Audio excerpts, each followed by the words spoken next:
നമസ്കാരം. ഒരു വ്യക്തിയെ സംബന്ധിച്ച് ജീവിതത്തിൽ പലതരത്തിലുള്ള പ്രതിസന്ധി ഘട്ടത്തിൽ കൂടിയും കടന്നു പോകേണ്ടതായിട്ടുണ്ട്. ആരോഗ്യ സംബന്ധമായിട്ടുള്ളത്, സാമ്പത്തികപരമായിട്ടുള്ളത്, അല്ലെങ്കിൽ മാനസികമായിട്ടുള്ളത്, വ്യക്തി സംബന്ധമായിട്ടുള്ളത്, അങ്ങനെ പലതുമായിട്ട് ബന്ധപ്പെട്ട പ്രതിസന്ധികൾ ഉണ്ടാകാം. അപ്പോൾ ഈ പ്രതിസന്ധികൾ വരുമ്പോൾ ഏത് രീതിയിൽ നമ്മൾ അതിനെ ഫേസ് ചെയ്യണം, അതിന് പ്രതിസന്ധികൾ ഏതുമാകട്ടെ, ഏതുമായിട്ട് ബന്ധപ്പെട്ടതാകട്ടെ, എങ്ങനെ അതിനെ ഫേസ് ചെയ്യണം, അല്ലെങ്കിൽ ഏത് ആറ്റിറ്റ്യൂഡ് അതിനെ ഫേസ് ചെയ്യണം, നമ്മുടെ ഡിഫൻസ് മെക്കാനിസത്തെ എങ്ങനെ ബൂസ്റ്റപ്പ് ചെയ്യണം, ഇന്ന് ഞാൻ നിങ്ങളുമായിട്ട് ഷെയർ ചെയ്യുന്നത് അതാണ്. അതിനു മുമ്പ് ഈ ചാനൽ നിങ്ങൾ ആദ്യമായിട്ട് കാണുവാണെങ്കിൽ ഒന്ന് ലൈക്ക് ചെയ്യണം, സബ്സ്ക്രൈബ് ചെയ്യണം, ഷെയർ ചെയ്യണം. ഇനി ഏത് തരത്തിലുള്ള പ്രതിസന്ധിയാണെങ്കിലും അവിടെ ഒരു ഊർജം ക്രിയേറ്റ് ചെയ്യപ്പെടുന്നുണ്ട്. ഈ ഊർജത്തെ നമുക്ക് ഏത് വഴിക്കും തിരിച്ചുവിടാം. പോസിറ്റീവായിട്ട് വേണമെങ്കിലും തിരിച്ചുവിടാം, നെഗറ്റീവായിട്ട് വേണമെങ്കിലും തിരിച്ചുവിടാം. ഏത് വഴിക്കും പറ്റും. നമ്മുടെ ആറ്റിറ്റ്യൂഡ്, അതിനോടുള്ള നമ്മുടെ ആറ്റിറ്റ്യൂഡാണ് ഏറ്റവും പ്രധാനം. എന്ന് വെച്ചാൽ നമ്മൾ അതിനെ അതിജീവിക്കുന്ന തരത്തിലായിരിക്കണം ആറ്റിറ്റ്യൂഡ്, അതിനെ ഫേസ് ചെയ്യുന്ന തരത്തിലായിരിക്കണം ആറ്റിറ്റ്യൂഡ്. ഇപ്പോൾ ഉദാഹരണത്തിന് നമുക്കിപ്പോൾ ഒരു ശാരീരികമായിട്ടുള്ളൊരു പ്രശ്നമാണെങ്കിൽ കുറച്ച് ദിവസത്തേക്ക് വിശ്രമത്തിന് കൂടുതൽ പ്രാധാന്യം കൊടുക്കുക, മാനസികമായിട്ടുള്ള കുറച്ച് പ്രശ്നങ്ങളും അല്ലെങ്കിൽ ടാർജറ്റുകളും ഒക്കെ ഒന്ന് മാറ്റി വെച്ചിട്ട് വിശ്രമത്തിന് കൂടുതൽ പ്രാധാന്യം കൊടുത്ത് ഹെൽത്തിന് കൂടുതൽ പ്രാധാന്യം കൊടുക്കുന്ന, അല്ലെങ്കിൽ അതിൻ്റെ ഡിഫൻസ് മെക്കാനിസത്തിനെ ബൂസ്റ്റപ്പ് ചെയ്യുന്ന രീതിയിലുള്ള ഒരു ലൈഫ് സ്റ്റൈൽ ക്രിയേറ്റ് ചെയ്യുക കുറച്ച് ദിവസത്തേക്ക്.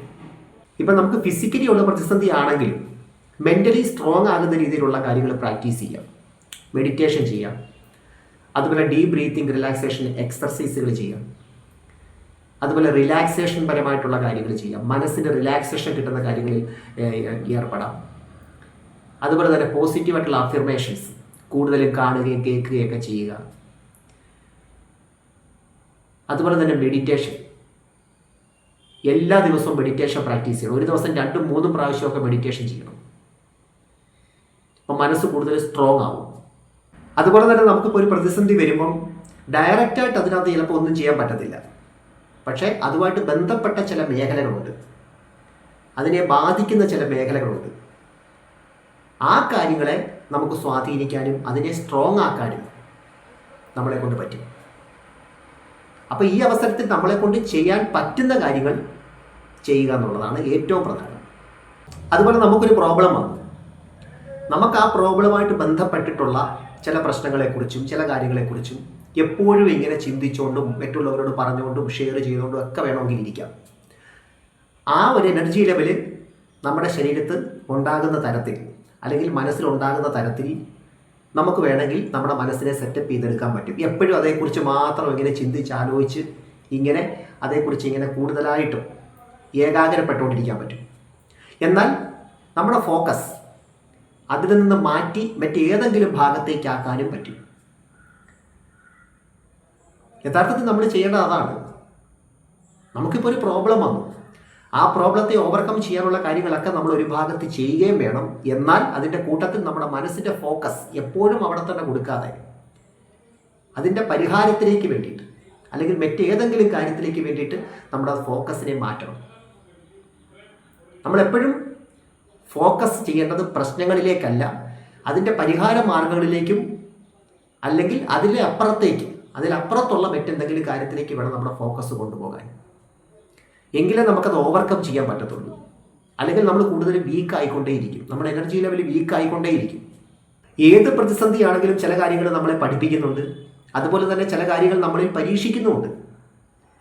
നമ്മുടെ ഡിഫൻസ് മെക്കാനിസം എത്രത്തോളം ബൂസ്റ്റപ്പാണ്, നമ്മളത് എങ്ങനെയാണ് അതിനെ ഫേസ് ചെയ്യുന്നത്, അല്ലെങ്കിൽ അതിനെ എങ്ങനെ നമ്മൾ നോക്കിക്കാണുന്നു, നമ്മൾ തകർന്നു പോകുന്നതാണോ, ഒരു പ്രശ്നം വന്നപ്പോൾ നമ്മൾ പൂർണ്ണമായി തകർന്നു പോകുന്നുണ്ടോ, ഇതൊക്കെ പ്രകൃതി നോക്കിക്കാണുവാണ്. അതുപോലെ തന്നെ നമ്മുടെ ഡിഫൻസ് മെക്കാനിസത്തെ ഏത് രീതിയിൽ നമ്മളവിടെ പ്രയോജനപ്പെടുത്തുന്നു. ഇപ്പം ശരീരമാണെങ്കിലും ഒരു പ്രതിസന്ധി വരുമ്പോൾ, അല്ലെങ്കിൽ അതിനൊരു രോഗം വരുമ്പോൾ ഉടനെ തന്നെ ഡിഫൻസ് മെക്കാനിസം ആക്റ്റീവ് ആകുന്നു, അത് ബൂസ്റ്റപ്പ് ചെയ്യുന്നു. അതിന് വേണ്ടുന്ന കാര്യങ്ങളൊക്കെ ശരീരം തന്നെത്താനെ ചെയ്യുന്നുണ്ട്. എന്ന് പറയുന്ന പോലെ മാനസികമായിട്ടുള്ളൊരു പ്രശ്നമാണ് വരുന്നതെങ്കിൽ നമ്മളതിനെ എത്രത്തോളം നമ്മുടെ ഡിഫൻസ് മെക്കാനിസത്തെ അവിടെ നമ്മുടെ ബൂസ്റ്റപ്പ് ചെയ്തിട്ട് അതിനെ ശക്തിപ്പെടുത്തുന്നു, അതാണ് പ്രകൃതി നോക്കുന്നത്. ചിലരാണെങ്കിൽ ഈ പ്രതിസന്ധിയെ നല്ലൊരു പാഠമായിട്ട് കണ്ടിട്ട് ഫ്യൂച്ചറിലേക്ക് നല്ലൊരു പാഠമായിട്ട് കണ്ടിട്ട് വീണ്ടും അതുപോലുള്ളൊരു പ്രോബ്ലം വരാത്ത ഒരു സാഹചര്യം ഒരുക്കും. അപ്പോൾ ഇവിടെ ഓർക്കേണ്ട ഒരു കാര്യം ഇതാണ്: ഒരു പ്രശ്നം വരുമ്പം അതിനകത്ത് തളർന്നിരിക്കാൻ അല്ലെങ്കിൽ തകർന്നു പോകാൻ ആർക്കും പറ്റും. എന്നാൽ അതിനെ ഫേസ് ചെയ്യാൻ, അതിനെ അതിജീവിക്കുന്നതിനകത്താണ് നമ്മുടെ കഴിവിരിക്കുന്നത്. ഒരു മനുഷ്യനെ സംബന്ധിച്ച് അവൻ്റെ കഴിവെന്ന് പറയുന്ന അതാണ്. ഒരു പ്രശ്നത്തെ നേരിടുന്നതാണ് അവൻ്റെ കഴിവ്. നമുക്കൊരു പ്രതിസന്ധി വന്നു, യഥാർത്ഥത്തിൽ നമ്മൾ അതിനകത്ത് അത്ര കോൺഷ്യസ് അല്ലായിരുന്നു. അത് ഏത് തരത്തിലുള്ള പ്രതിസന്ധിയാണെങ്കിലും നമ്മൾ അത്ര കോൺഷ്യസ് അല്ലായിരുന്നു. അതുകൊണ്ടാണ് യഥാർത്ഥത്തിൽ അത് സംഭവിച്ചതും. ഇനി ഫ്യൂച്ചറിൽ അത് വരാതിരിക്കത്തക്ക രീതിയിൽ നമ്മളിപ്പോൾ കോൺഷ്യസ് ആയി. നമ്മുടെ കോൺഷ്യസ് ലെവൽ കുറച്ചുകൂടെ ബൂസ്റ്റപ്പ് ചെയ്തു. ശരിക്കും പറഞ്ഞാൽ അത് നമുക്കൊരു ബെനിഫിറ്റാണ്. അവിടെ ആ ഒരു പ്രശ്നം ഒരുപാട് കാര്യങ്ങൾ നമ്മളെ പഠിപ്പിക്കുവാണ്. ഇപ്പം സാമ്പത്തികപരമായിട്ടുള്ളൊരു പ്രശ്നമാണെങ്കിൽ നമ്മുടെ വരുമാനം കൂട്ടണം എന്ന മുന്നറിയിപ്പ്, അല്ലെങ്കിൽ സ്പെൻഡ് ചെയ്യുന്നതിനകത്തൊരു ഡിസിപ്ലിൻ വേണം എന്ന മുന്നറിയിപ്പ്. അതെല്ലാം വ്യക്തി സംബന്ധമായിട്ടുള്ള എന്തെങ്കിലും ഒരു പ്രശ്നമാണെങ്കിലോ ആ വ്യക്തിയായിട്ട് ഇനി മുന്നോട്ട് ഫ്യൂച്ചറിൽ എങ്ങനെ ഇടപെടണം, അല്ലെങ്കിൽ എവിടെ ഒരു ഗ്യാപ്പ് ഇടണം, ഇതൊക്കെ നമ്മളെ പഠിപ്പിക്കുക. അതല്ല ആരോഗ്യ സംബന്ധമായിട്ടുള്ള പ്രതിസന്ധിയാണെങ്കിൽ നമുക്ക് പെട്ടെന്നൊരു അസുഖം വന്നു, അല്ലെങ്കിൽ ഒരു അസുഖത്തിൻ്റെ മുന്നറിയിപ്പ് കാണിക്കുന്നു, എല്ലാ ദിവസവും വ്യായാമം ചെയ്യണം എന്നുള്ള മുന്നറിയിപ്പ്. അതുപോലെ ഈറ്റിംഗ് ഡിസോർഡർ ഉണ്ടെങ്കിൽ അത് മാറ്റണം എന്നുള്ള മുന്നറിയിപ്പ്. ഒരുപാട് ടെൻഷൻ അടിക്കുന്ന ആളാണെങ്കിൽ ടെൻഷൻ കുറയ്ക്കണം, ടെൻഷൻ കുറയ്ക്കുന്നതിനകത്ത് നമ്മൾ കോൺഷ്യസ് ആകണം എന്ന മുന്നറിയിപ്പ്. അങ്ങനെ കുറേ കാര്യങ്ങൾ ശരിക്കും പറഞ്ഞാൽ നമുക്കൊരു സഹായമാണത്.